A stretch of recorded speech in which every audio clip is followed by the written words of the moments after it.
కంప్లీట్‌గా సాటిస్ఫై అవుతానని నేను గట్టిగా నమ్ముతున్నాను.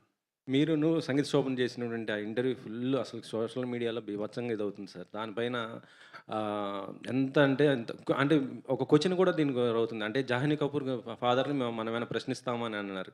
అంటే అలాంటివి నువ్వు ప్రశ్నించకూడదా? బోని కపూర్ జనరల్‌గా గారిని? అంత అందమైన కూతురిని గనుక ప్రశ్నిస్తే మనకే నష్టం గదా! అంటే ఆయన ఏదైనా తప్పున్నా ఇప్పుడు తప్పు ఆ ఉన్నప్పుడు సమస్య తప్పు. లేదు. అంత అందమైన కూతురిని కన్నోళ్ళు ఎవరు తప్పు చేయరు జనరల్‌గా. Okay sir. వంశీ గారు. సార్ అంటే 'మ్యాడ్' రిలీజ్ అప్పుడు కాన్ఫిడెన్స్‌ని బూస్ట్ చేయడానికి ఒక స్టేట్మెంట్ ఇచ్చారు. టికెట్స్ ఎవరికైనా నచ్చకపోతే వెనక్కిచ్చేస్తానని. 'మ్యాడ్ 2'కి వచ్చేసరికల్లా ఆ అవసరం కనిపించట్లేదు. కానీ ప్రీమియర్స్ దగ్గర నుంచి ఒక బజ్ అనేది స్టార్ట్ అవ్వబోతుంది తెలుస్తుంది. ఏ నంబర్‌లు ఎక్స్‌పెక్ట్ చేస్తున్నారు అనుకోవచ్చు?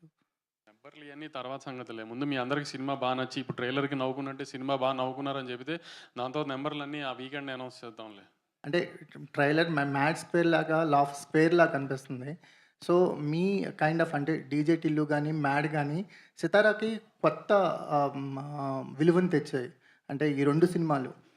ఫర్దర్‌గా ఈ కాంబినేషన్స్ కూడా ఉండబోతుంది. 'మ్యాడ్' అండ్ 'టిల్లు'ని కలిపే ఉద్దేశం కూడా ఉందని ఏదో చిన్న లీకేజ్ ఇచ్చారు. దాని మీద ఏమైనా వర్క్ చేస్తున్నారా? అంటే మాడు ఐ మీన్ ఈ ముగ్గురు కుర్రాళ్ళు సిద్ధు అని కాదు.